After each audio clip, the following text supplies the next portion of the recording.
I want you to understand something before I tell you anything else. I have been riding motorcycles for 53 years, not as a hobby, not on weekends when the weather permits and the mood strikes.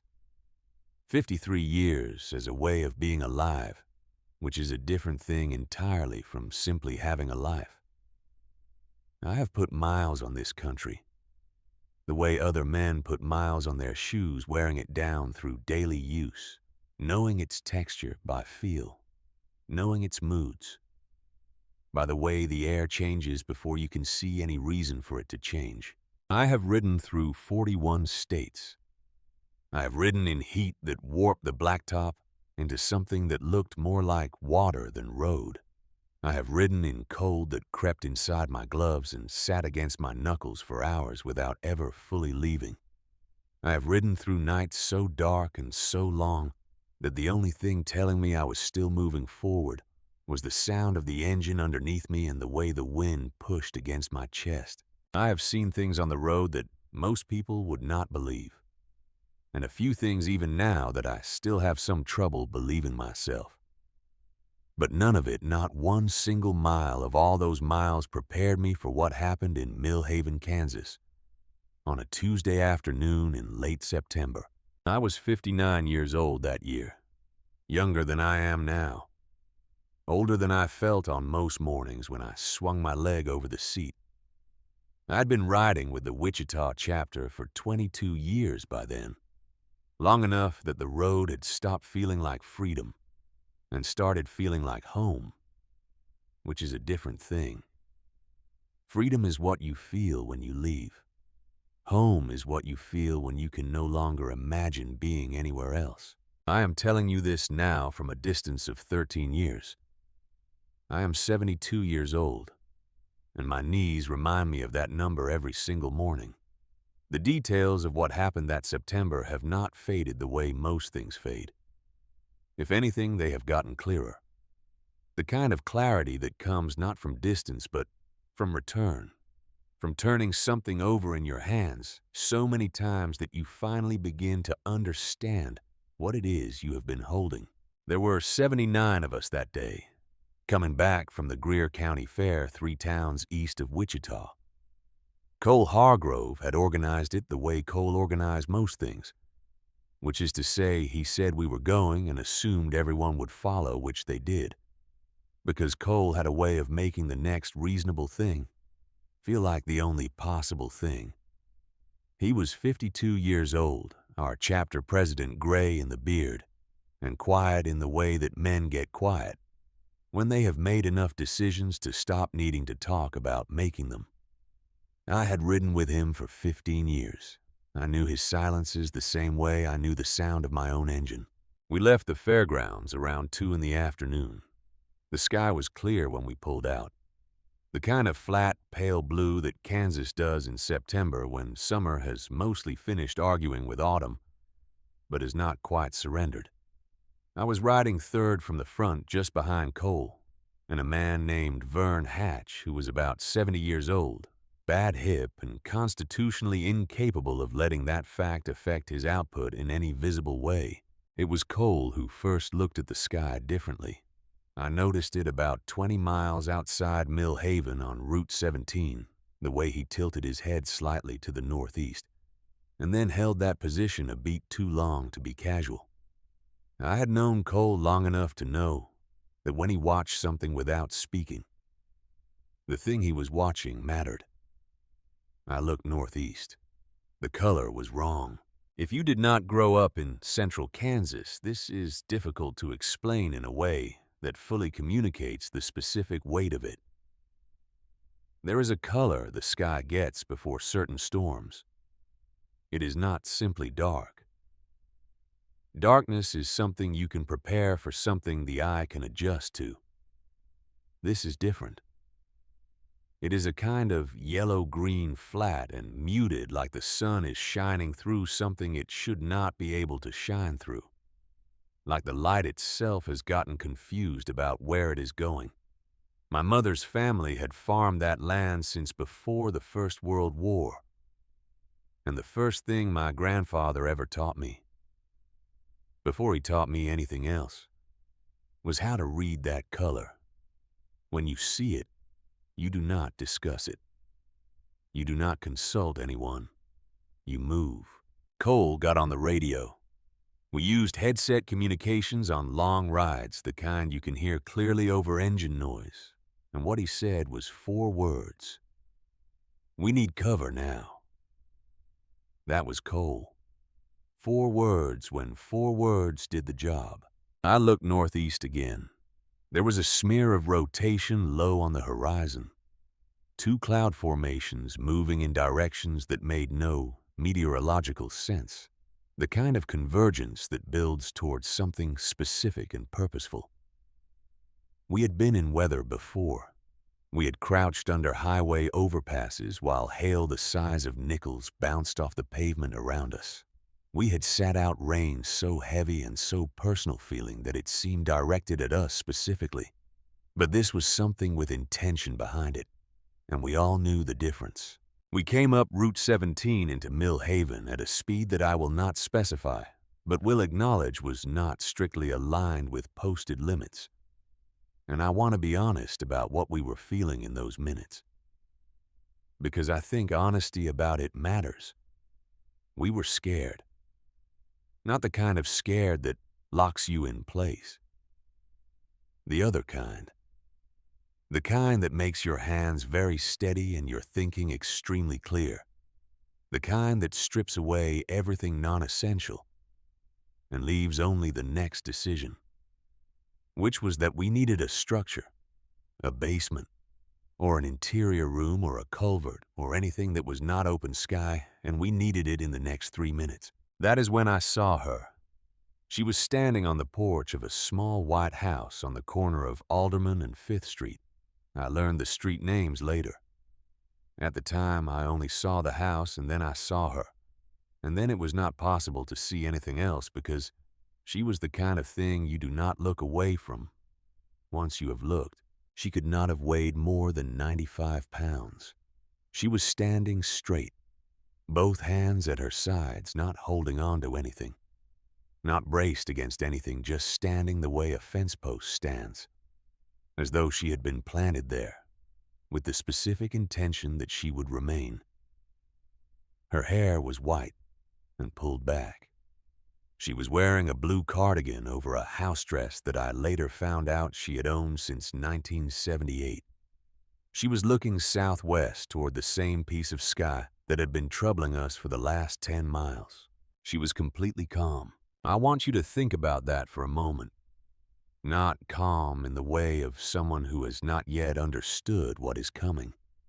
Calm in the way of someone who has understood it entirely and has already made the only decision available to her. The sky behind her was doing the thing it does, going that particular yellow-green that sits in your chest like a stone. And this woman, 97 years old, alone on her porch, was looking at it the way you look at something you have seen before. Cole pulled his bike to a stop in front of her gate. I pulled up behind him. 77 more bikes came in behind me, filling the street engines, cutting one by one until there was just the sound of the wind, which by then had found its voice a low register that you feel more in your sternum than you hear with your ears. Cole took off his helmet. He looked at the sky once more, and then he looked at her. And what he said came out in a register I had not heard from him before. It was the voice of a man asking for something he had no right to expect. He told her there was a tornado forming and asked if there was any chance. "Get in the basement," she said. She did not yell it. She did not ask our names. She did not ask what patch we were wearing, what chapter we came from, what we had done or not done in the years that had led us to her street. She looked at 79 men in leather vests with road miles and history written on them, and she said, "Get in the basement," and then she opened her front door and held it. I've thought about that gesture more times than I can count in the 13 years since it happened. She opened her door and she held it open, and she did not move from the frame until every single one of us was inside. And I want to be precise about what that looked like, because precision is the only way I know how to honor it. 79 men, leather patches, chrome residue on our hands, and road dust on our boots. The kind of image that makes people cross to the other side of the street before we come within speaking distance. And she held the door. Cole was the first one off his bike. I was the second. After that, it happened fast. The way things happen when no one is deliberating anymore. When the moment has made the decision for everyone, and all that remains is movement. I remember passing her in the doorway. I remember the smell of the house hitting me as I crossed the threshold. Soup on the stove, something clean underneath it like cedar, old wood that had been lived in for so many decades. It had absorbed the life inside it and given it back as warmth. I remember the staircase down to the basement, narrow, the banisters smooth from years of use. And I remember her voice behind me as I went down. She was counting, not loudly, not performing it for anyone, just counting steadily the way you count when accuracy matters to you, when the number means something specific. I heard her voice at 32 when I passed. I heard it at 47 when I reached the bottom step. I heard it continuing above me as more men filed through the door she was still holding. And what I understood without needing to be told was that she was making sure. She was making sure not one of us got left outside. 97 years old, her own house, a tornado 8 minutes out, and she was standing at her door counting strangers in. Something happened to me on that staircase. I'm not sure I can fully explain it even now. It was not dramatic. It did not announce itself. It was more like the feeling of recognizing something you did not know you had been looking for, a shift so quiet that you almost miss it. Like the moment a key finds the right tumbler in a lock and the mechanism gives way. I went down to the basement and I found my place among the others, and I stood there with the feel of that counting still in my chest. The basement was a working space. Shelves along every wall, floor to ceiling, stocked with canned goods and mason jars, and the kind of organized inventory that speaks of a person who has never once assumed the world would provide what she needed without preparation on her part. 30 years of canning, she would tell us later. And I believed it immediately because the evidence was on those shelves in quantities that made a statement about what it meant to be ready. There was a water heater in the corner wrapped in a blanket, a workbench along one wall with tools hung on pegboard, in the kind of order that tells you they get used and returned the order of actual work rather than decoration. In the center of the room was a wooden stool. She sat on it the way a person sits on something they have sat on for a long time, not perched, not settling in. Just present the way an object is present in a space it belongs to. Her hands were folded in her lap. The single bulb on its cord above us swung once in a slow arc as the pressure outside shifted. And she watched it swing and she waited. 79 men in a basement.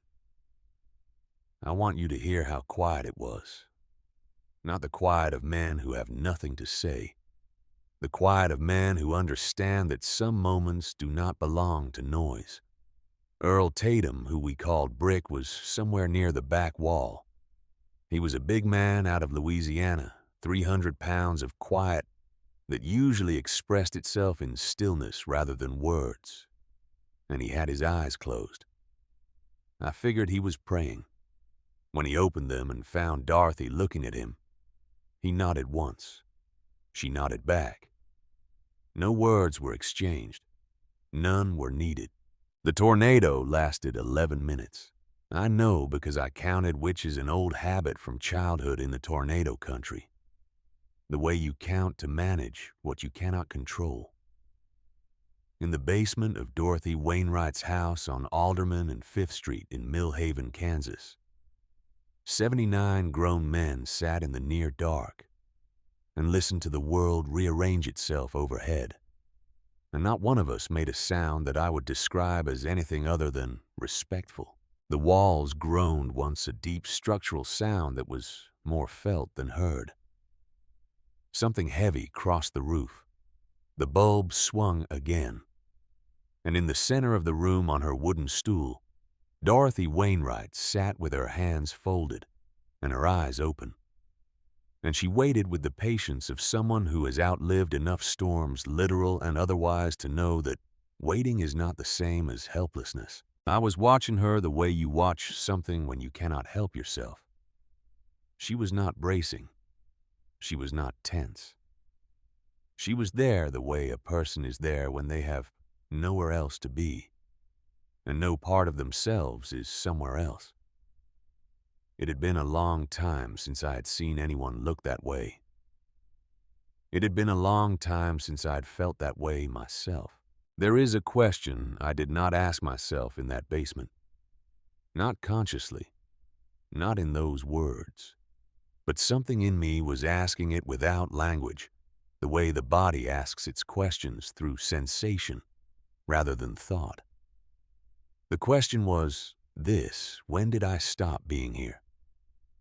When did some part of me start living somewhere else in some other time, turning something over and over that would not be turned into something useful, no matter how many miles I put between myself and it? I did not have the answer, but the question was there. It had always been there. I had simply been moving fast enough that it could not quite catch me. The sound dropped, not gradually, not in stages. It dropped the way a curtain drops, and the silence that followed was the specific silence of aftermath, the silence of a world taking stock of what it has just done. She stood up before any of us moved. "That is done," she said. "Let us see what we have got." She walked up the stairs the same way she had come down, without assistance, without hurry. Cole was the first of us to follow. I was directly behind him. The kitchen was intact. There was a crack in the window above the sink, long and clean, the glass held together by something no one could entirely account for. The front door was standing open. The wind had managed that, and through it we could see the porch. And past the porch we could see the street. 3 of our bikes were down. A section of fence from somewhere up the block had crossed the road in a diagonal line. The big elm in front of the neighbor's house had split at the trunk and taken a section of power line with it, in a tangle of wire and branch that would take a crew the better part of a day to address. But the house was standing. Her house was standing, all of it intact, except for the left porch rail, which, as I later learned, had been leaning since well before the storm anyway. I watched Cole look at the street. He went very still. The way he went still when he was assessing. Not shocked, not processing. Running numbers. Then he turned to Dorothy. "Your bikes," she said, and looked at the 3 machines lying on their sides. "They will ride," Cole said.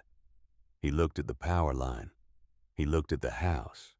Then, because Cole always came to the point, he told her she was going to lose power. "I have a generator in the shed," she said. "Starts on the 3rd pull if you are patient with it." I have known Cole Hargrove for 15 years. I can count on both hands the things that have genuinely surprised him in my presence, and I would have fingers left over. That was one of those moments. Not because of the generator, because of the way she said it, as though she were briefing him, as though she had already decided he was a person worth telling the practical truth to, without preface and without performance. People did not do that with Cole as a rule. They got careful around him, or they got formal, or they got whatever version of themselves they thought the situation required. Dorothy Wainwright had apparently not received that particular memo. Jake Pruitt found the generator on the 2nd pull. He was 23 years old, the newest member of our chapter, and he came to find me afterward with the expression of a man who has just done something he did not know he was capable of. I told him the third pull was the one with character. He told me to mind my own business, which was the most complete sentence I had heard from him in 2 weeks, and I counted it as a good sign. Some of the men had come up from the basement and were already moving. No one had given instructions. That is something about working men that I have always respected, the ability to see what needs doing and begin without requiring anyone to ask. Bikes were righted. The fence section was cleared from the road. Vern Hatch found a broken shutter hanging from one hinge at the side of the house and had it reattached before anyone else had noticed it was loose. Jake found a broom on the porch and began sweeping grit from the front steps. With the focused attention of someone who has found a task and intends to complete it properly. "You do not have to do that," Dorothy told him. "I know," he said, and kept sweeping.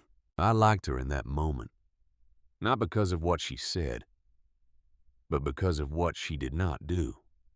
She watched him sweep. She decided it was acceptable, and she moved on. That is a kind of wisdom that is rarer than it looks, knowing when to stop arguing with someone who is already doing the right thing. Cole tried to pay her for the damage to the property. I heard the conversation from the porch where I was helping Sandra, one of our few female members, practical as a socket wrench, and twice as reliable, assess the situation with the downed line. "I want to pay for the damage," Cole said. "The porch rail has been loose since George W. Bush's second term," Dorothy said. "I am not charging you for gravity." Cole went quiet.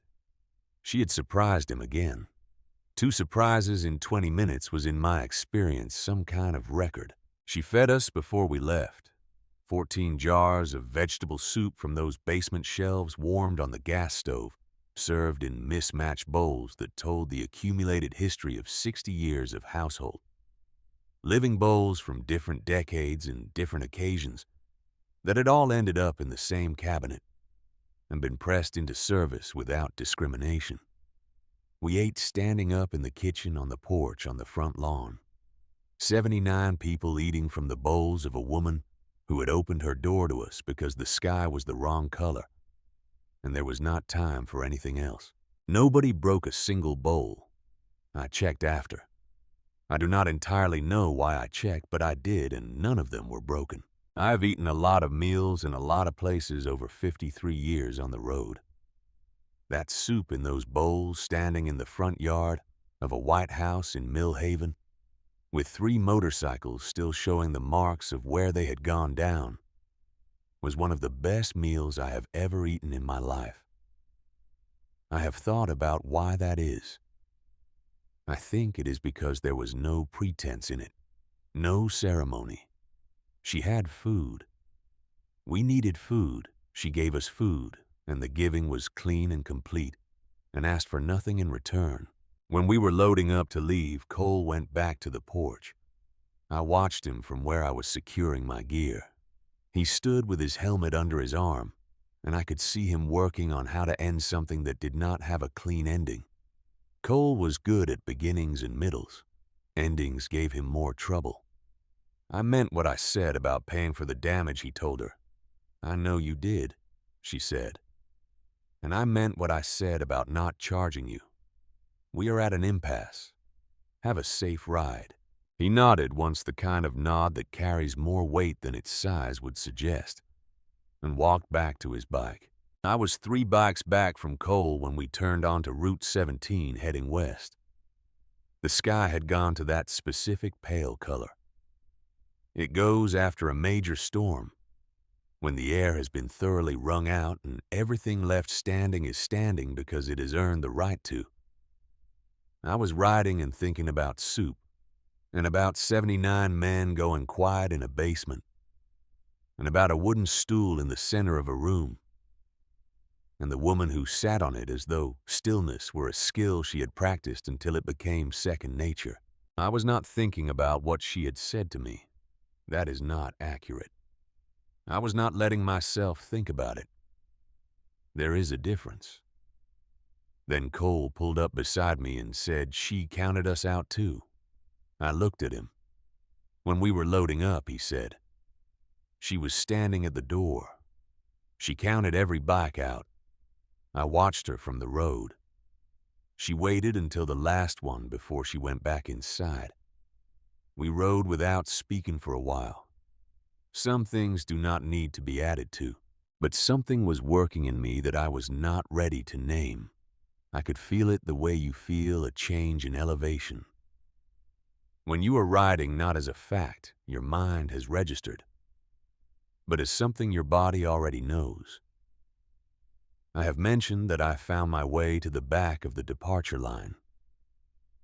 What I have not told you yet is why. I had left something inside. A handkerchief, old blue cotton, fraying at one corner that I had owned since before I can clearly remember. I noticed it missing when I reached for it at my bike, and I turned around and went back up the porch steps and knocked on the frame of the open door. Dorothy was at the door when I turned back toward the street. She had not come inside yet.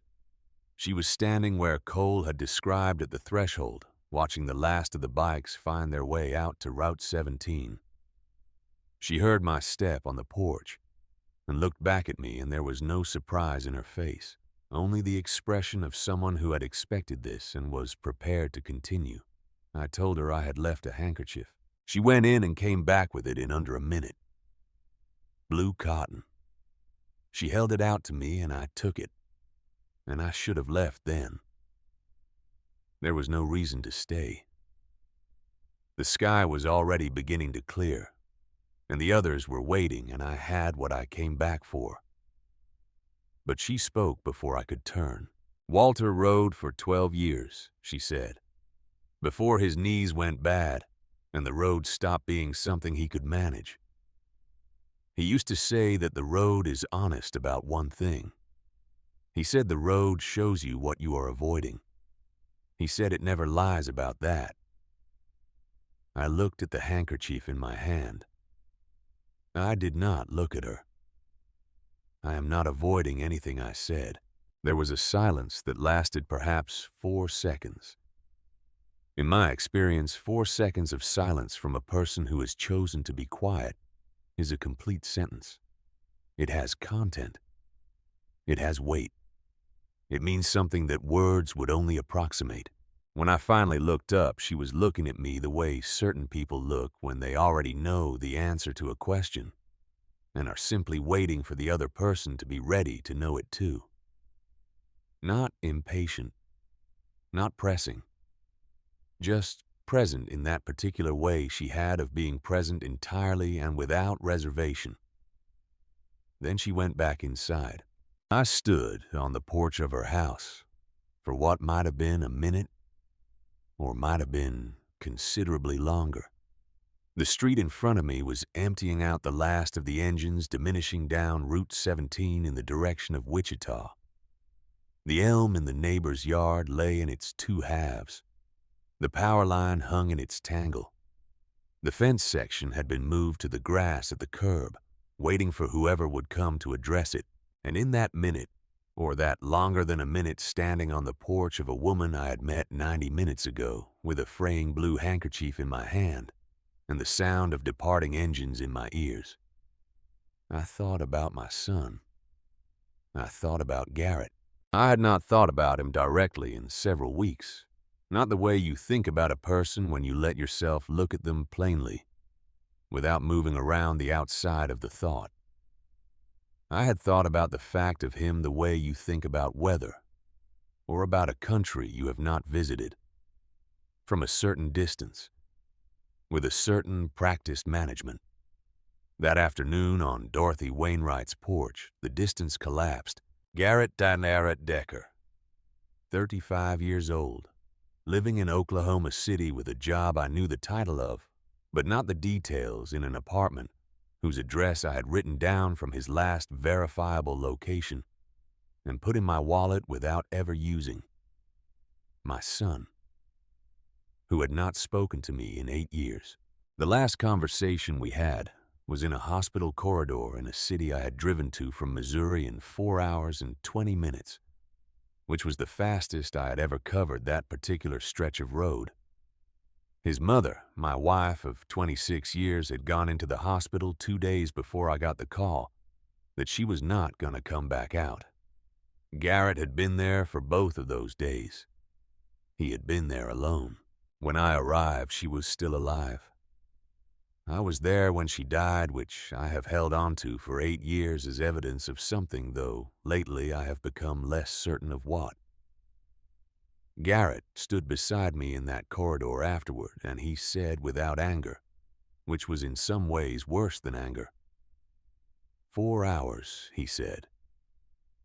3 hours. 2 hours. Every time you came through that door at the last possible moment and told yourself you had made it. He said you were always there for the last part. I was always there for the rest of it. He said, I cannot do this anymore. And then he walked out of the hospital, and I have not had a real conversation with him since. 8 years, my son, who had his mother's eyes and his grandfather's stubbornness and a laugh that I had spent years not thinking about, because thinking about it required also thinking about how long it had been since I'd heard it. I had written him 23 letters in 8 years. I know the number exactly because I counted them, kept them in the back of a kitchen drawer, in an envelope that I had labeled with no address and no name, just letters as though the word itself was the destination. 23 letters, each one complete, finished, sealed. Not one of them sent. I had been on the road for 53 years. I had crossed this country in every weather and in every season. I had ridden through grief and through boredom, and through the specific, unnameable hunger that keeps certain men moving when they should probably be still. And I had never once been able to put a stamp on an envelope addressed to my son. Standing on Dorothy Wainwright's porch, I finally let myself know why. Because if I sent it, and he did not answer, there would be nothing left to hope for. As long as the letters were in the drawer, there was still a chance. As long as I had not sent them, I had not yet been fully refused. The road is honest about one thing. It shows you what you are avoiding. I put the handkerchief in my jacket pocket. I walked down the porch steps and got on my bike and pulled out onto Alderman Street toward Route 17. I was the last one out. I did not look back at the house, but I knew without looking that she was at the door. And I knew she was counting. I caught up to the tail end of the chapter about 2 miles out of Mill Haven. Cole drifted back until he was riding beside me and asked with one look whether I was all right. I told him I was. He nodded and we rode together for a while without speaking. At some point I noticed the front pocket of his vest. There was an envelope there, just the corner of it visible above the edge of the pocket. I could see it was sealed. I could see the handwriting on the front was a woman's, careful and deliberate. I could see the postmark stamp, and from where I was riding I could not make out the city, but I could see by the color of the stamp and the date that it had been there for at least 3 months, unopened. Cole did not mention it. I did not ask about it. We rode. The sun was low by the time we reached the western edge of Wichita, going red and lateral. The kind of light that makes the Kansas flatlands look like something worth painting.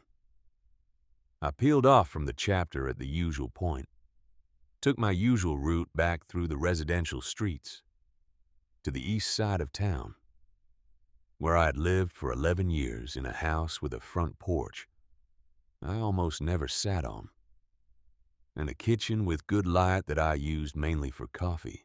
I went inside. I set my keys on the counter. I stood in the kitchen for a few minutes in the way you stand in your own space when you have been away and are relearning the dimensions of it. Then I opened the drawer.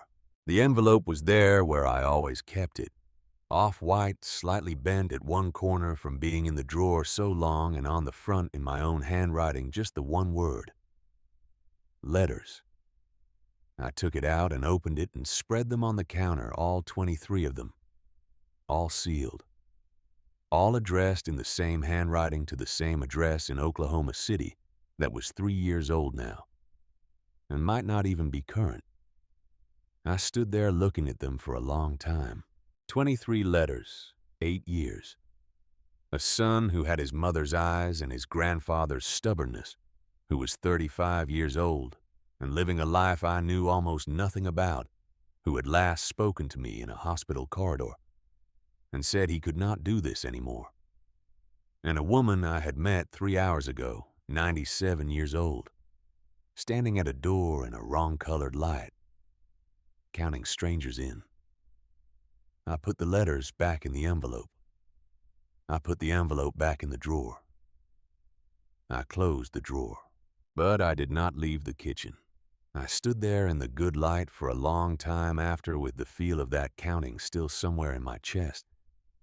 And I did not know what to do with it. And for the first time in a very long time, that fact did not send me to my bike. 11 days. That is how long it took Cole Hargrove to make the calls. And I want to tell you something about how those calls got made, because it matters to understanding what happened next. Cole did not send a message to the chapter listserv. He did not post anything anywhere. He picked up his phone and he called people one at a time, the way men of his generation made things happen, through direct contact, through the weight of a voice, rather than the convenience of a notification. And what he said, from what I was told by the people he called, was not a request and not an order. It was closer to an observation. He said that there was a woman in Mill Haven who had opened her door to all of us, and that her house needed work, and that he was going on Saturday morning. That was it. He said what was true, and he let people decide.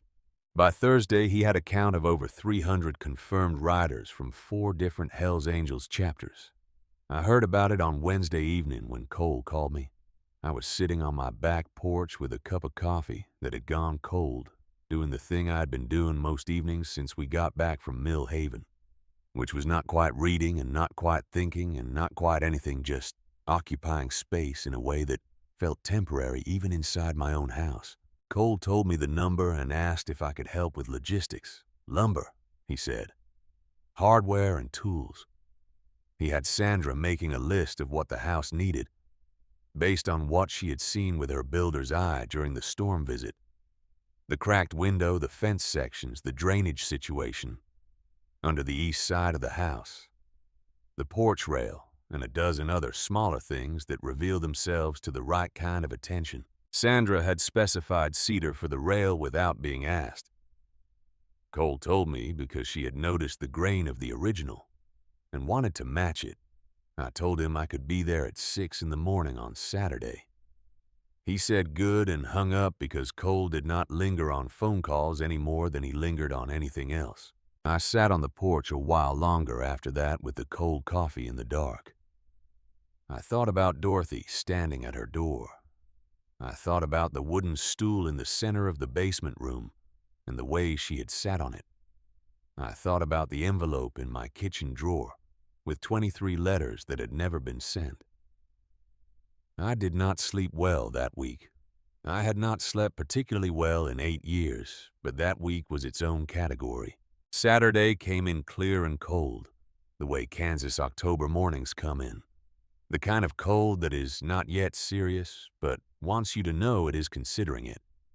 I was on the road by 5:45.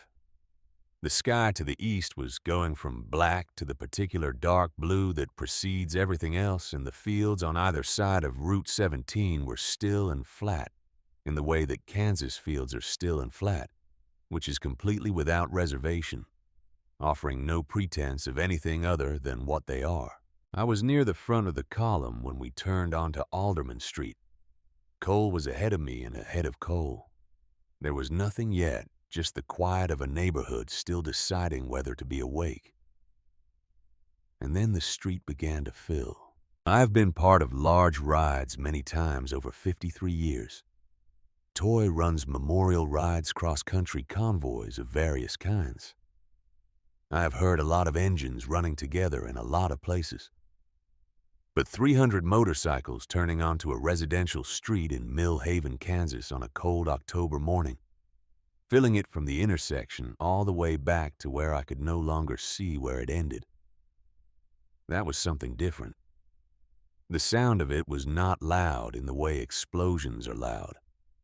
It was full the way a room is full when it contains exactly what it was built to contain, when the proportions are right and the space has finally met its purpose. Dorothy was at the window when we turned onto her block. By the time Cole reached her gate, she was on the porch in her coat, and her expression I was close enough to see. It was not fear, and it was not confusion. It was the expression of a person who has just revised an estimate that had already been set on the generous side. Cole stopped at the bottom of her steps. He looked at the missing rail. He looked at her. "We are fixing your porch," he said. She looked at him steadily. "And if I said I would rather you did not," she said. Cole considered this for a moment with the seriousness it deserved. Then he told her that in that case they had hauled a considerable amount of lumber a long way for nothing, and that he would ask her to let them do it anyway. There was a pause. I held my breath, which is not something I do often and is not something I recommend. "The rail needs to be cedar," she said. "Walter used cedar, and it lasted 40 years. "We brought cedar," Cole said. She stepped back from the door. What happened in the next 6 hours is something I would have difficulty fully describing, even if I had another 53 years to find the right words for it. I've seen organized operations in my time. I've seen coordinated effort among large groups of people. What I watched that morning was something that went beyond organization into something that felt closer to instinct, as though 300 people had agreed on something without the agreement needing to be spoken. Cole and Sandra and a man named Dale Sutter, who ran a construction company out of Topeka and had arrived with a truck carrying enough equipment to address most of what the house needed, had divided the work into crew assignments before we got there. 4 people on the porch rail, a fence team, a crawlspace team, an interior team for the window and the bathroom faucet and the kitchen cabinet that had been slowly separating from the wall in the gutter section on the north side of the house that had come halfway loose in the storm and been left that way. I was assigned to the fence with Vern Hatch. Vern was about 70, as I have mentioned, and his hip was the kind of bad that had been bad for long enough to become part of his identity rather than a condition he was managing. He did not complain about it ever, which told you more about Vern than a long conversation would have. We worked the fence line together through most of the morning, and we did not talk much, which was fine. Some work has a rhythm that talking interrupts. You find the rhythm together and you stay in it, and the shared silence becomes its own kind of language. Around 10 in the morning, Dorothy brought 2 cups of coffee out to the fence line. She handed one to Vern and one to me and stood there for a moment, looking at what we had done. "Walter built that fence himself," she said. 1961. She paused. He did not know what he was doing. He figured it out as he went. She looked at it the way people look at things that contain more history than their surface suggests. Then she took her coffee back toward the house. I watched her go. There was something I had been carrying since the night I stood in my kitchen, looking at 23 unsent letters. Something that had been asking to be put into words for 11 days. And I had not found the words, and I was not certain I was ready to find them. But I was also tired of waiting to be ready. Tired in a way that had accumulated over 8 years and had arrived in the last 11 days at something close to urgency. I told Vern I would be back in a few minutes. He nodded without looking up from the fence post he was aligning because Vern Hatch was not a man who required explanation for ordinary human behavior. I found Dorothy at the edge of the yard watching the work on the porch rail. The new cedar was already up on one end, pale and straight, against the older wood of the porch frame. And it was good work, careful work, the kind that would last. I stood beside her and we watched for a while without speaking. Then she said, "Walter used to talk about a man he met on Route 66. This was 1963. They crossed paths at a gas station outside Amarillo, Texas, and ended up talking for 2 hours the way strangers sometimes do when neither of them has anywhere particular to be. The man was on a motorcycle. Walter was driving a Ford pickup with bad brakes that he was nursing west. The man's name was Roy, last name Decker." I became very still. Walter asked him where he was going, and Roy said he didn't know yet. Walter asked him where he was coming from, and Roy said Wichita. Walter said he had a boy there, a young one, and Roy said yes, 11 years old, and said nothing else for a while. Walter asked him when he was going back. Roy said he did not know how to go back. He said a man has to know what face to bring home with him, and he did not know what face that was anymore. Dorothy paused. She was not looking at me. She was looking at the porch rail going up in sections. Walter thought about that for 30 years, she said. He thought it was the saddest sentence he had ever heard a man say out loud. He wrote it down when he got home. It was in a notebook he kept in the nightstand drawer. I found it there after he died, and I did not know for years what it meant or who Roy was. The sound of hammers, the sound of a drill from somewhere inside the house. 300 people working in the ordinary morning sounds of a neighborhood. And underneath all of it, the quiet of what she had just said, settling into me like cold water finding level. I looked down at the ground. A patch of dead grass, some gravel. Ordinary ground. I asked her what Roy looked like. Roy looked. She described him. Medium height, she said. Lean. Dark hair going gray early. A scar on the left side of his chin from something he had not wanted to explain to Walter. Quiet eyes, Walter had said. The kind of eyes that had seen the inside of their own sadness for long enough. That sadness had become their natural expression. I stood with that for a moment. Then I nodded once slowly, the way you nod when you are confirming something that you already knew was true, but had spent a long time not confirming. Dorothy placed her hand on my forearm. One brief specific pressure, the kind that says, "I hear you." The kind that asks nothing in return. Then she took her hand away and we both continued watching the work on the porch. She did not ask me anything. She did not try to complete the connection out loud or make it mean more than what it already meant. That was something I understood about her by then, something that had been revealing itself across the morning in small demonstrations. She understood that some things do not need to be drawn to their conclusion in order to have their full weight. She understood that present, simple, undemanding presence was sometimes the only useful thing one person could offer another. Roy Decker had left his wife and his 11-year-old son in Wichita in 1963 and driven west on Route 66 and somewhere outside Amarillo. He had told a stranger that he did not know what face to bring home with him. And I was 59 years old, and I had 23 letters in a kitchen drawer. And I was standing in the yard of a woman I had met 11 days ago. And something in me that had been sealed for a very long time was working at its own seams. I went back to the fence line. Vern looked at me once briefly, and then looked back at what he was doing, and I was grateful for that in a way that I could not have explained to him. At noon, somebody set up a folding table at the edge of the yard, and food appeared. Brisket wrapped in foil, thick and dark and smelling of long hours in a smoker.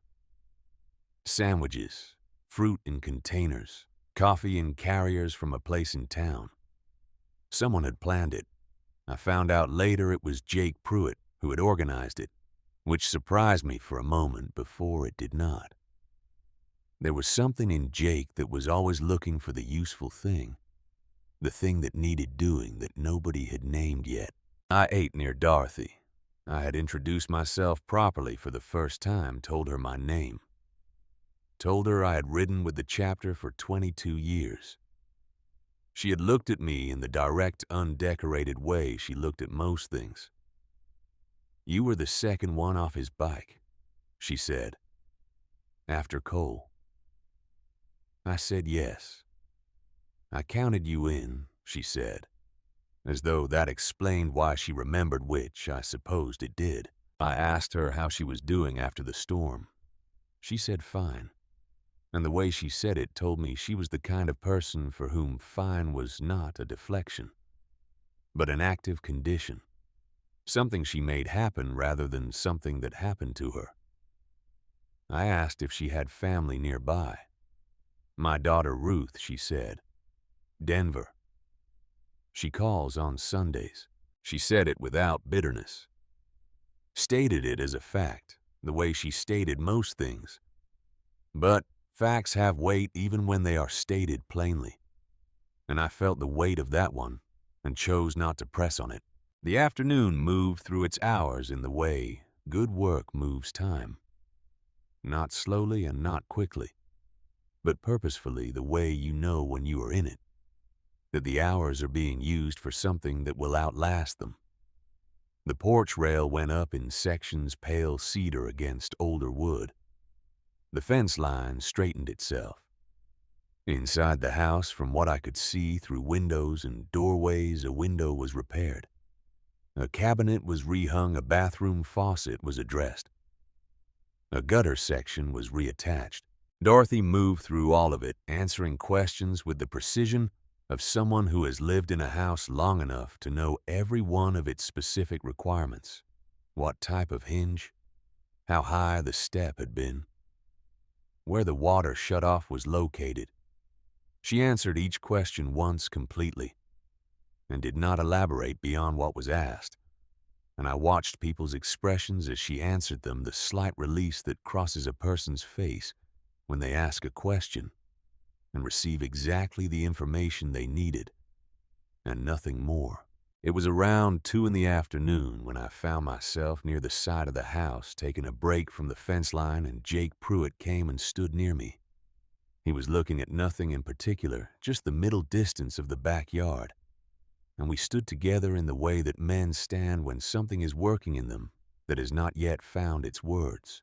I had been watching Jake that morning in the same way I had been watching him since the storm visit. There was something in how he worked that I recognized without being able to name, a quality of effort that went beyond the task. Men work that way sometimes when they are trying to discharge something that has no other outlet, when the physical act of doing is the only available language for something interior that will not be translated any other way. He had swept Dorothy's porch steps on the day of the storm until they were cleaner than they needed to be. He had gotten the generator running on the second pull with a concentration that had nothing to do with the generator. And today, he had organized brisket and sandwiches for 300 people on a Saturday morning. Because it was something that needed doing, and he could see that it needed doing. I told him he had done good work with the food. He shrugged in the particular way that young men shrug when they want to dismiss a compliment, but also want to receive it. He said it was nothing, just logistics. We stood quietly for a bit. Then I told him something I had not told anyone. I told him about the letters. Not all of it, not the hospital corridor, not the 8 years, not the full architecture of what had come apart between Garrett and me.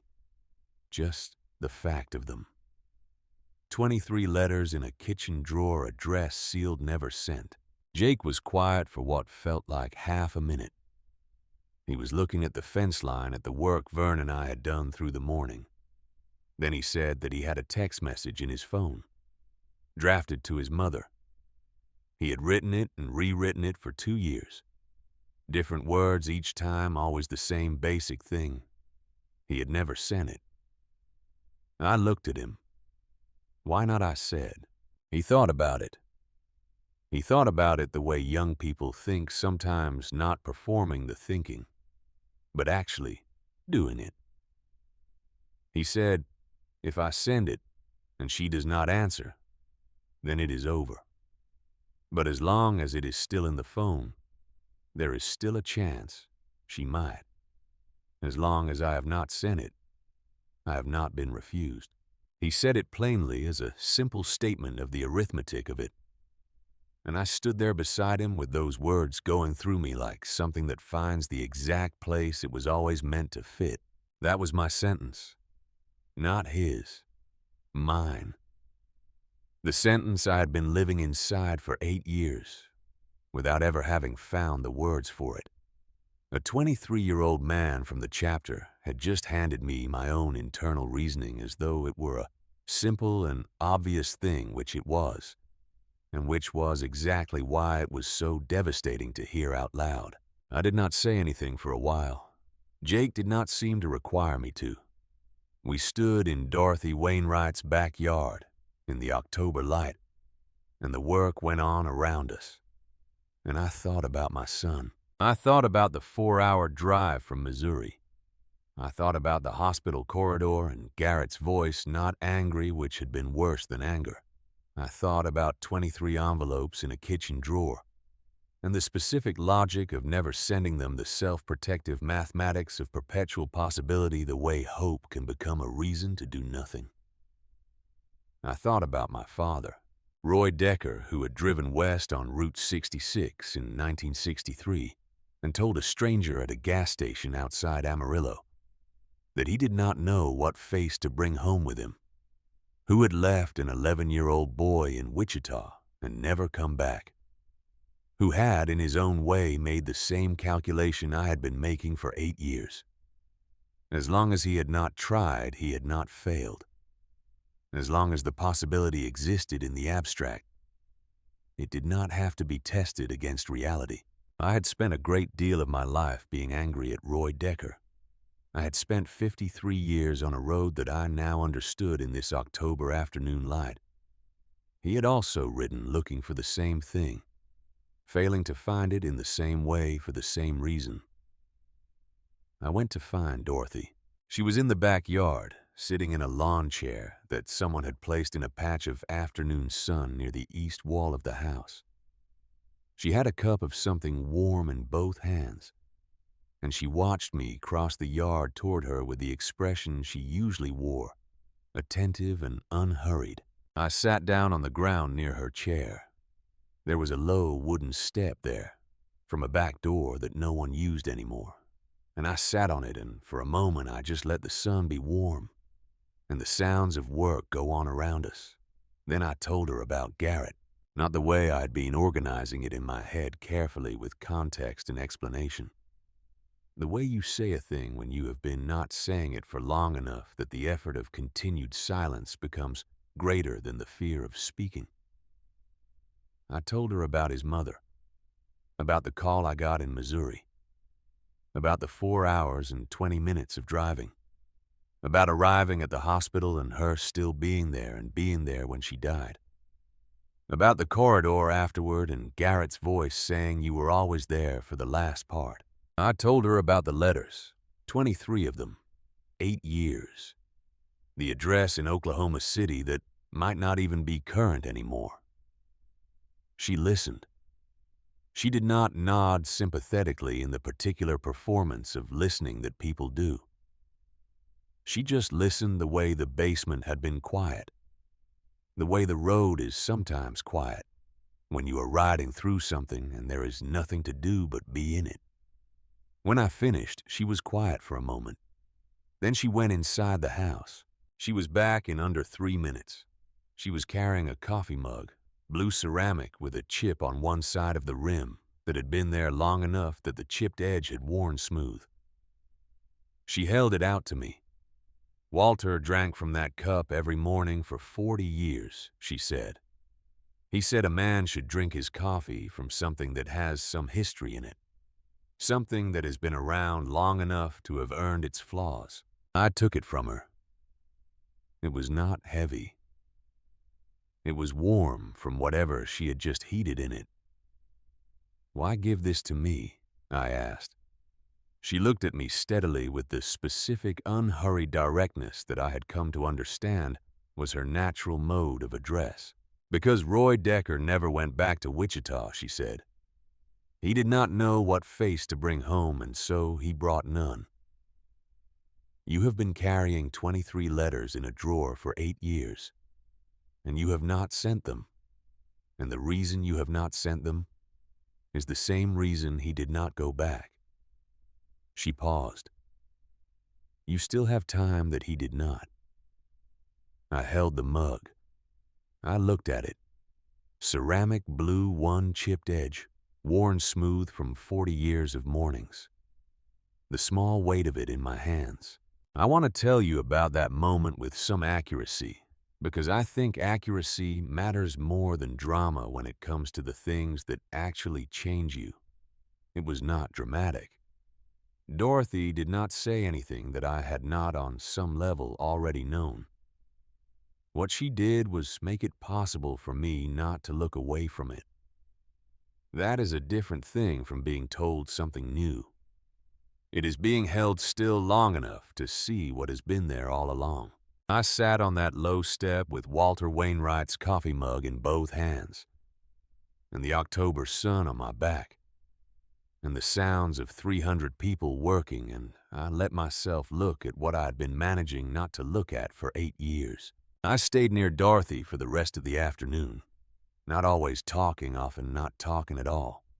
She told me other things across those hours in the incremental way she told most things, a detail here, a detail there. She told me about Walter, about who he had been in the ordinary textures of daily life. The Route 66 drive in a car with no air conditioning. The argument about an exit in Albuquerque that had apparently never been fully resolved to anyone's satisfaction. The way he had built the fence in 1961 without knowing what he was doing, figuring it out as he went. The way people figure out most things that matter. She told me that missing someone every day is not the same as not being all right, and that she was always confused when people mix those two things up as though grief and function could not occupy the same person at the same time. She said she had been mixing them up herself for the first year after Walter died until she stopped and simply let both of them be true at once. I asked her if it got easier. "It gets familiar," she said. "Familiar is not easy, but it is workable." By 3 in the afternoon, the porch rail was complete. Cedar straight fitted to the house as though it had been there always. Cole stood back and looked at it.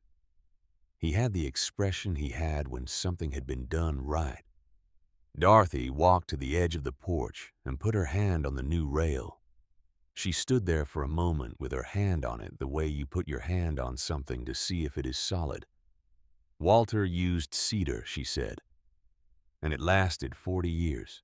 She looked at the rail, and then at the yard full of people and trucks, and the evidence of a day of purposeful work. Then she said, "You can come back and address the rest of the porch if you feel the need to." Cole said he intended to. "I believe he meant it," she said. And she went back inside. We loaded up as the light went horizontal, that long October light that makes the Kansas flatlands look like something that should be remembered. The tools went back into Dale Sutter's truck. The leftover lumber was stacked in Dorothy's shed. The folding table was broken down and returned to whoever had brought it. Cole found me at my bike as we were getting ready to pull out. She told me something he said. "This afternoon." He paused in the way of a man locating the precise words for a thing. He said Dorothy had told him about a conversation they had had on the third Saturday. A conversation I had not been witness to, and I did not ask him to tell me what was said. Some conversations belonged to the people who had them. What he told me was the end of it. She had said the worst thing a man can do to someone he loves is decide on their behalf that they cannot bear the weight of who he actually is. Cole looked at his hands on the handlebars. "I had a letter in my pocket for 3 months," he said, "from Claire." I told myself I was waiting for the right time to read it. He shook his head. I was deciding for her that she could not handle whatever she had written. I was deciding that before I even knew what it said. I looked at the cedar rail on Dorothy's porch, pale and solid in the late light. "Are you going to read it?" I asked. "Already did," he said. "This afternoon." We both looked at the house. It was a birthday card, he said, for Owen, my grandson, 4 years old. He likes trucks. He said it the way a man says something that has been waiting to be said for a long time, and is finding out in the saying of it that it does not destroy him. I rode home in the dark. Route 17 west toward Wichita, the fields on either side black and invisible. The road a strip of light in the headlamp, and the sky an enormous amount of nothing overhead. I had Walter Wainwright's blue mug in my saddlebag wrapped in my riding jacket. Dorothy had insisted I take it, and I had not argued because you do not argue with a woman who stood at her door in a wrong-colored sky and counted 79 strangers into her basement. I went home. I put the mug on the kitchen counter where I would see it in the morning. I opened the kitchen drawer and I took out the envelope with the 23 letters. I didn't put it back. I sat at the kitchen table with it in front of me and I thought about Jake Pruitt saying if I send it, and she does not answer, then it is over. But as long as it is still in the phone, there is still a chance. I thought about Roy Decker outside Amarillo, telling Walter Wainwright he did not know what face to bring home with him. I thought about Dorothy saying he did not go back. You still have time. I took the letter on the top of the stack. The most recent one, the one I had written 6 weeks ago. I held it. I turned it over and looked at the address on the front in my own handwriting.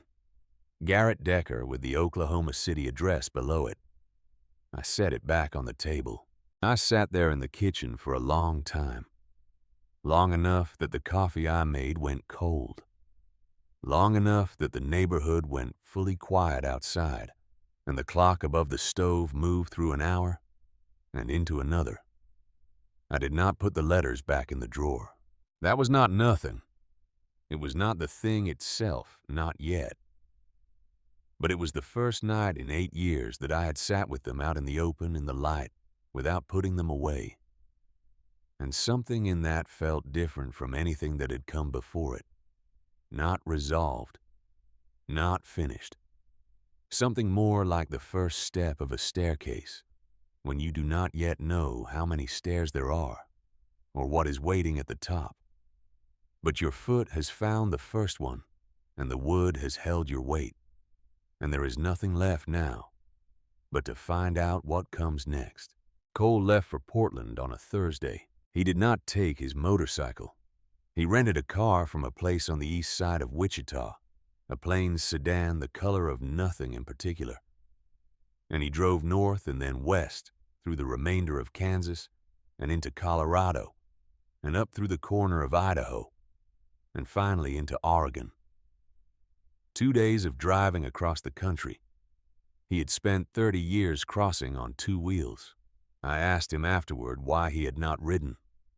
He thought about it the way he thought about most things, with the specific patience of a man who does not answer until he has the right answer. He said he wanted it to feel like an arrival. He said when you ride into something, you are still partly on the road, still partly in the motion of it, still partly wherever you came from. He said he wanted to be entirely there when he got there, not half somewhere else. He said he had been half somewhere else for 2 years and he was done with that particular arrangement. I thought about that for a long time after he told me. I thought about 53 years of arriving places on a motorcycle, and how much of each arrival had been a continuation of departure rather than a true landing. How the road has a way of keeping a part of you, even after you have stopped moving, holding you in the condition of transit, so that you never fully settle anywhere, never fully commit to the place where you are. Cole came back the following week. I saw him on Wednesday at the chapter house outside in the parking lot, leaning against his bike in the afternoon sun. He looked the same as he always looked. He was not more talkative or visibly different in any way that a photograph would have captured. But I have known Cole Hargrove for 15 years, and there is a quality that some men carry when they have been putting something heavy down for a long time and have finally set it on the ground. Not lightness exactly, more like a redistribution. Like the weight is still there, but it is no longer being held in one place. He told me Owen liked trucks, every kind of truck. Garbage trucks were a specific area of intense interest. He said this in the tone of a man reporting something of genuine significance. And it was, and he knew it was, and we both sat with the significance of it in the ordinary way of two men who do not need to make more of a thing than the thing already is. He said Claire had come outside when he pulled up. He said they had stood on the sidewalk in front of her building in the specific uncertainty of two people who love each other and have forgotten the mechanics of expressing it, the choreography of it gone unfamiliar from years of disuse. He said she had stepped toward him first. He said he had put his arms around her and she had not let go for a while. Owen was watching from the doorway, Cole said, just standing there in his rain boots, looking at them completely calm, like a 4-year-old who had decided in advance to be pleased by whatever happened next. He got a photo, blurry as Cole's photos always were because he had never successfully learned to tap the screen before shooting, and I had given up trying to teach him. But you could see the three of them clearly enough. A big man with gray in his beard, careful not to take up too much space. A woman with her hand on his arm. A small boy in rain boots looking directly at the camera with the expression of someone making a favorable assessment of current events.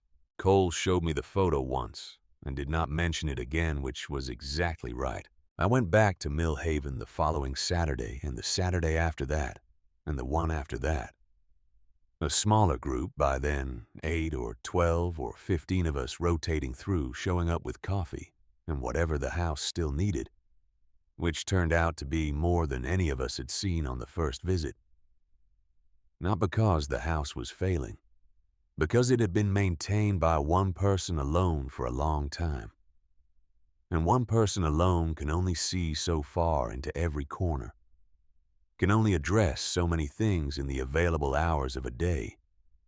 And the gaps that accumulate over years of solitary maintenance are quiet gaps, the kind that do not announce themselves, but only become visible to a second set of eyes. Vern Hatch came most Saturdays. He rearranged things without being asked and secured them without commenting on what he had done, which was exactly the kind of help that is most useful and most rare. Jake Pruitt came every week without exception. He had found his rhythm in Dorothy's house the same way I had found mine at the fence line, through the physical act of showing up and being useful, through the specific therapy of work that outlasts the hours you put into it. I had my own rhythm by then. I arrived early, took whatever assignment needed filling, and found my way to Dorothy's company at some point in the morning or afternoon, usually at the edge of the yard, or on the repaired porch, sometimes in the kitchen over coffee. The conversations we had across those Saturdays were not long and not always deep in the way that conversations are usually described as deep meaning weighted with revelation and emotion.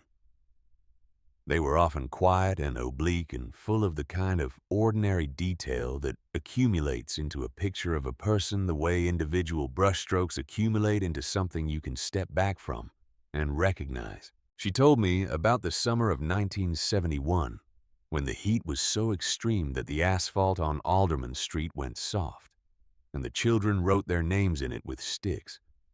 And some of those names were still there the following spring in the hardened surface like a record.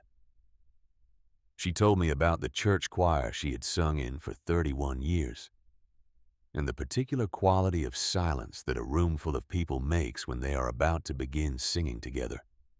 She told me about the drawer in the kitchen, where Walter kept the things that had no other place, a button from a coat. He no longer owned a key whose lock had been replaced years ago. A photograph of a gas station in Arizona that neither of them could remember stopping at. She was 89 years old when Walter died, she told me one Saturday in late October. I've done the arithmetic several times since, and it settles at that number. 8 years alone in the house they had shared for 51 years. 8 years of Sunday phone calls from Denver, and the company of neighbors and the work of maintaining a house and a life with the specific self-reliance of someone who has never assumed that the world would provide what she needed without her own effort. I asked her once if she had been lonely. She considered this for longer than I expected. There is lonely that comes from being alone, she said, and there is lonely that comes from not being known. She paused. Walter knew me completely. Everything I was and everything I was not. After he died, I was alone, but I was still known because being known does not stop when the person who knows you stops being here. It lives in you. She looked at the yard. The second kind of lonely is worse. I have felt both, and I am clear about which is worse. I thought about Garrett. I thought about 23 letters in a drawer. I thought about what it meant to be known, and what it meant to withhold yourself from that possibility, to decide in advance that you could not be known, without also being found inadequate, and to choose the loneliness of not trying over the risk of trying, and being found wanting. It was the third Saturday in October when Dorothy told me about Walter's son. We were on the porch in the afternoon, the work done for the day, most of the others already loading up or gathered at their bikes. The light was going long and orange the way it goes in Kansas in October, making everything it touches look like it has been waiting all year for this particular quality of illumination. Walter had been married before, she said. Before me. A woman in Missouri married young the way people married young in those years without knowing yet who they were going to become. They had a son together. The marriage ended and Walter came to Kansas and met Dorothy and built the life I knew him in. And the son in Missouri grew up without his father in the way that sons sometimes grow up in the specific absence of a man who is alive somewhere but not present. Walter tried to contact him when he was in his 50s, she said. He wrote letters. He made calls. The son, whose name was Daniel, did not respond for years. And then one day he did. And they began the slow and difficult work of becoming known to each other, across the distance of everything that had not happened between them. They had 11 years, she said. Walter died when Daniel was 63. 11 years of phone calls and 2 visits, and the gradual construction of something that was not what it might have been if the years had gone differently, but was real and was theirs and was enough. Walter said toward the end that 11 years was not enough. She paused. I told him 11 years was 11 years more than nothing. The orange light on the porch rail, the cedar pale and straight and solid under my hand. I asked her if Walter had regretted waiting so long to reach out. Every day, she said. And then she said, but regret, is information. It tells you what mattered. What you do with the information is up to you. I rode home that evening with Walter's blue mug in my saddlebag and Dorothy's words sitting in my chest like something that had been placed there carefully and was waiting to be picked up and used. I went into the kitchen. I put the mug on the counter. I opened the drawer, and I took out the envelope with the 23 letters and I set it on the table. I sat with it for a while. Then I opened the envelope and I took out the 23 letters and I laid them on the table in the order I had written them, 8 years of envelopes with Garrett's name and the Oklahoma City address in my handwriting. I opened the most recent one, the one I had written 6 weeks ago, and I read it. My own words back to me, measured and careful, and full of the specific restraint of someone who has been editing himself in anticipation of judgment for so long that the editing has become invisible to him. I read all of them. It took most of the evening. When I finished, I sat for a long time looking at the table covered in paper. In my own handwriting, in 8 years of things I had needed to say, and had found a way to not say. Then I took the most recent letter, the one from 6 weeks ago, and I put it back in its envelope, and I sealed it, and I took a stamp from the kitchen drawer, and I put it on the upper right corner, and I wrote Garrett's Oklahoma City address on the front. I did not think about it extensively. I had been thinking about it for 8 years, and the thinking had produced 23 unsent letters, and I was done with that particular method. I put the envelope on the kitchen counter next to Walter Wainwright's blue mug, where I would see it in the morning, and I went to bed. In the morning, I looked at it for a while over coffee. Then I picked up my phone. This is the part I have the most difficulty describing accurately. Not because it was dramatic, but because it was so ordinary. And the ordinariness of it was the thing that mattered most. I picked up my phone and I found Garrett's number, which I had kept in my contacts for 8 years, without using, and I called it. I did not rehearse what I would say. I had been rehearsing what I would say for 8 years, and it had not produced a single phone call. And so I stopped rehearsing and I called. He answered on the 3rd ring. He said his name the way people answer calls from numbers they do not have saved carefully without commitment. And I said his name back, and there was a silence of about 4 seconds. And then he said, "Dad." Just the word. Just that. We talked for 20 minutes. It was not a long conversation, and it was not a smooth one. It moved the way conversations move when 2 people have been not talking for 8 years and have suddenly decided to try with gaps and restarts and the occasional wrong turn into something that needed to be backed away from and approached differently. We talked about nothing of consequence and about everything of consequence. And I am not going to tell you the specific words of it because those words belong to Garrett and to me. What I will tell you is this. Near the end of it, he asked why I was calling now after 8 years. And I told him about Dorothy. I told him about the storm and the basement and the wooden stool in the center of the room and the woman who sat on it. I told him about the soup in the mismatched bowls and the cedar porch rail and the blue ceramic mug on my kitchen counter. I told him about 23 letters in a drawer and about Roy Decker outside Amarillo, telling a stranger he did not know what face to bring home with him. Garrett was quiet for a moment after I finished. Then he said, "I have been waiting for you to call for 8 years. I said, "I know." I did not know how to start. He said, "Neither did I." 20 minutes. Awkward and incomplete and real the way the first conversation of something new is always awkward and incomplete and real. We agreed to talk again. We did not make a specific plan, and we did not need to because we had gotten past the threshold of the thing, and the threshold was what had been the problem. The next morning, I walked the letter to the mailbox before I made coffee.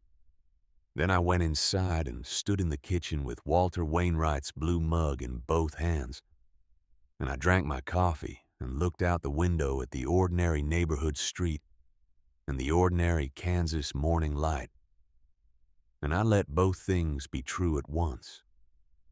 The weight of 8 years and the fact that the phone call had happened and the door was open and there was no going back to before. Familiar is not easy, Dorothy had said, but it is workable. I went back to Mill Haven the following Saturday and the one after that. I told Dorothy that I had called. She did not make much of it, which was the response I needed from her. She nodded once and said good, and then asked if I wanted more coffee, and I said yes. And we sat on the porch in the November air and talked about the fence and about the drainage situation under the east side of the house that Dale Sutter had addressed. But that would need to be checked in spring. Garrett and I talked twice more in November. Shorter calls, both times the length of people who are finding a frequency rather than establishing one. He told me a little about his work.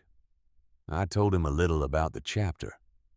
We were careful with each other, in the way of people handling something new and not yet certain of its limits. But we were careful with each other, which was different from nothing. Ruth came back in November.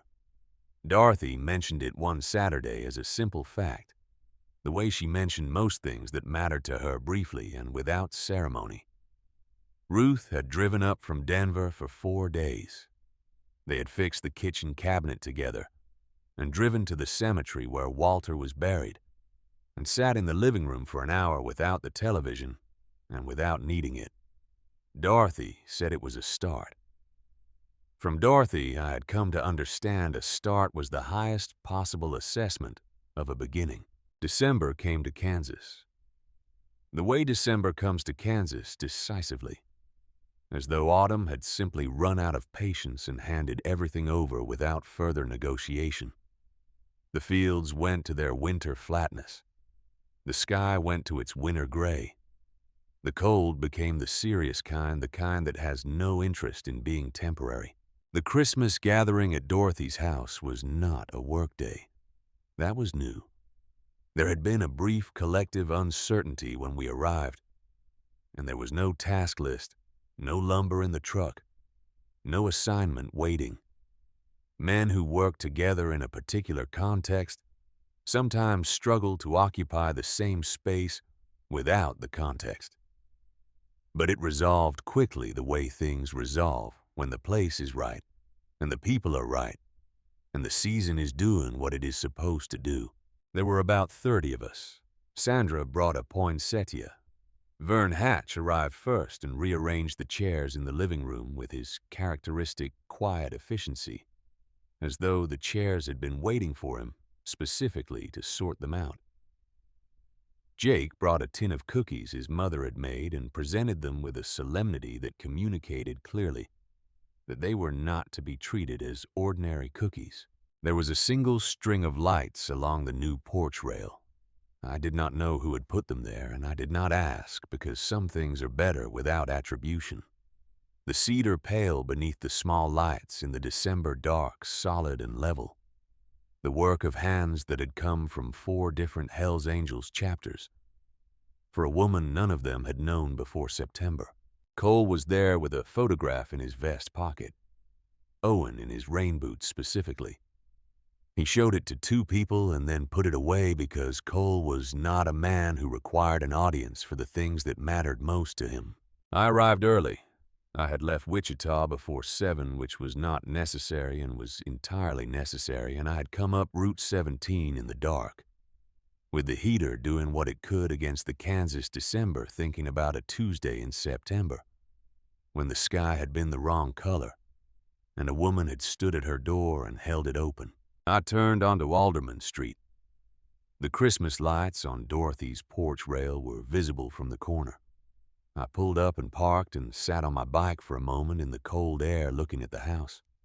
The cracked window had been repaired. The fence line ran straight. The porch was level and solid, the cedar rail pale in the string-like glow. The house looked like what it was, a house that had been lived in fully and cared for thoroughly, and was still standing as it had stood through every storm that had ever tried it. There was a car parked in front of the house that I had not seen before. Oklahoma plates. I sat on my bike and looked at those plates for a moment. The cold was significant, and I was not dressed for standing still in it, and I was not moving. The front door opened and Jake Pruitt came out onto the porch. He looked at me. He nodded once.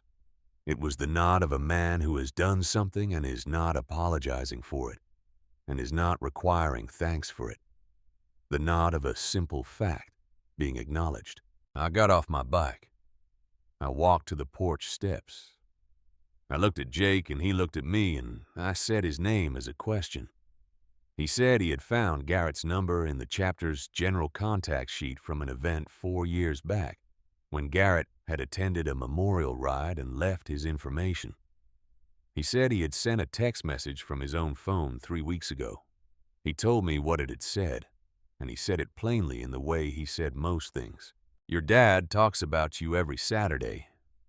He just does not know how to start. Neither did I. So I started for him. I stood at the bottom of Dorothy's porch steps in the December cold and looked at Jake Pruitt. He also said that he had sent his own text message to his mother on the same morning, the one he had been drafting and redrafting for 2 years in his phone. He said he had sent Garrett's text first, and then thought that if he was doing it for someone else, he had no reason not to do it for himself, and so he had. His mother had called him within the hour. They had talked for 3 hours. She was coming to Wichita in January. He said all of this in the same even tone, standing on Dorothy's porch in his jacket, with his hands in his pockets, as though the events he was describing were of moderate rather than complete significance. Then he stepped aside and held the door open. I went in. The house was warm and full of the particular sound of people gathered in a space that fits them. Conversation at the right volume, movement in the kitchen. The low music someone had put on that was present without demanding attention. The smell of the house the same as it had been the first time I crossed the threshold. Soup and cedar and old wood that had absorbed decades of living and given it back as warmth. I stood in the entrance and looked into the living room. Garrett was standing near the fireplace. He was 35 years old, and he had his mother's eyes, which I had not looked directly into for 8 years, and his grandfather's way of standing, which I recognized in a place below, thought in the part of the body that knows things the mind has to catch up to. He was holding something, both hands around it looking down at it. Walter Wainwright's blue ceramic mug with the chipped edge, worn smooth from 40 years of mornings. I stood in the doorway and looked at my son. He looked up. There was a moment between us, the specific moment of two people who have been a long time away from each other and are now in the same room and must decide what the room will hold. A moment where everything that has not been said is briefly visible on the surface before it finds its place below. Then he said, "She gave this to me when I arrived. She said it was yours until I came to get it." He held it out toward me, an offering or a question or both. I crossed the room. I stood in front of my son for the first time in 8 years. I did not take the mug. Instead, I put my hand on his shoulder, the way a father puts his hand on his son's shoulder, when words have not yet caught up to what the body already knows it needs to do. Garrett did not step back. He stood where he was and let my hand be there. And after a moment, he put his own hand briefly over mine, 1 second of contact. And then we were just standing there, two people figuring out the mechanics of a thing. They should have been practicing for years and had not been. And that was all right because the mechanics can be learned, and the important thing was that we were in the same room and neither of us was leaving. I do not know how long we stood there. Not very long by clock time. Long enough. Dorothy was in the kitchen. I could hear her voice from where I stood answering someone's question about where she kept the extra cups, precise and unhurried as always. She had given my son the mug that she had given me to carry for a month. The mug that had sat on my kitchen counter every morning while I worked up to making a phone call. And she had given it to him the moment he walked through her door, as though she had known exactly what it was for and who it ultimately belonged to. Some things are managed the way a river manages its course, not by force, but by the patient persistence of finding where the ground is willing to give. Jake Pruitt was in the corner of the living room with his phone out, a video call in progress, his mother's voice coming through the small speaker in the particular compressed quality of phone audio.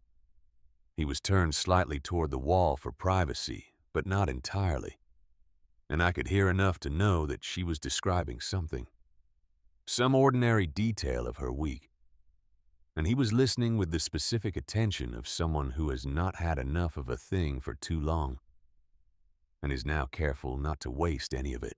Cole was near the window with his phone out as well, reading a message from Claire or writing one back. I could not tell which, and it did not matter. Owen had apparently sent a drawing of a garbage truck through Claire's phone, detailed in the way that 4-year-old drawings are detailed, which is to say, completely and without concern for proportion, and Cole was studying it with the seriousness it deserved. Sandra was in the kitchen helping Dorothy with something, their voices going back and forth in the easy rhythm of two women who have arrived at a practical understanding. Vern Hatch was seated in the chair nearest the fireplace, which was the warmest position in the room, and he had selected it without comment and without apology, which was Vern's consistent method. Earl Tatum was near the back wall, quiet, in the way he was always quiet. The Louisiana stillness that seemed to carry its own weather system. I found a place near the edge of the room and I stayed in it for a while watching. Garrett moved through the space with the careful navigation of someone in an unfamiliar room, talking to people being talked to, finding his way. He laughed once at something Earl said, a short, honest laugh, and I heard it from across the room, and I held it there in my chest for a moment before I let it continue. His mother's laugh, his own laugh, the laugh of a person who has not lost the ability to find something funny, even in the years when there has not been much to find. Dorothy came out of the kitchen at some point in the evening and moved through the rooms in the way she moved through everything, steady and deliberate and without performance. She refilled cups. She answered questions. She said something dry to Jake that produced a delayed laugh from 3 people who had not appeared to be listening but apparently were, because that was the kind of thing Dorothy said. The kind that finds its way to everyone in the room eventually. She called Jake by a different name once in passing, corrected herself without explanation, and moved on. He caught my eye briefly across the room. I understood what she had meant. Daniel was Walter's son, found again after 11 years of silence. Jake was 23 years old and had just given a man his son back and had called his own mother in the same morning. Dorothy knew exactly who she was looking at, even when the name came out wrong. I ended up on the porch at some point in the evening. The cold out there was serious, and I had not brought enough for standing still in it. But sometimes serious cold is the right companion for certain kinds of thinking. The kind that benefits from the body being occupied with something immediate, so the mind can work at its own pace. The string of lights on the cedar rail threw a small warm light across the porch boards. The street beyond was quiet, empty, the neighborhood in the particular late evening stillness of a December weeknight, when most people are inside, and the outside belongs to no one specific. Cole came out after a few minutes. He stood beside me at the rail, and we looked at the street and said nothing for a while, which was an old and comfortable habit. He said he kept thinking about something. He said she counted us in, that September in the tornado. She stood at her door and she counted every one of us into the basement. I looked at the cedar rail under my hands, the smooth, pale surface of it, the work of careful hands on a Saturday in October. I said I knew. He said 79 men. She did not know one of us. The sky was doing what it was doing. And she stood there and she made sure not one of us got left outside. He shook his head slowly, not in disbelief. The way a man shakes his head when he has turned something over long enough to finally understand its full weight. Some people are just built that way, I said. No, Cole said. He was quiet for a moment. Nobody is just built that way. That is a choice you make so many times for so many years that it becomes who you are. It is built. She built it. There is a difference. I thought about that. I thought about Walter building a fence in 1961 without knowing what he was doing, figuring it out as he went. I thought about 11 years with a son he had not known, built one phone call at a time from the ground up without a plan, and without the certainty that the effort would be met. I thought about 53 years on the road and what I had been looking for in all those miles, and what it had taken a 97-year-old woman in Mill Haven, Kansas, to make visible. Cole went back inside after a while. I heard his voice through the door saying something about Owen's drawing, and somebody laughed. And then the door swung closed, and I was alone on the porch with the cold and the string lights and the cedar rail and the quiet street. I am 72 years old. My knees have opinions about December cold that I have learned to negotiate with rather than ignore. I have been on this road for 53 years through 41 states, and I have put more miles between myself and the things that mattered to me than I could account for if you asked me to try. I've been thinking about what Cole said, standing on that porch, about the difference between being built a certain way and building yourself a certain way through the accumulated choices of a long life, about Dorothy Wainwright on a September porch in a wrong-colored sky who did not appear to be doing anything extraordinary when she opened her door and held it, who appeared to be doing the most ordinary thing imaginable, the simple human thing of making sure no one got left outside. Some rides take you somewhere.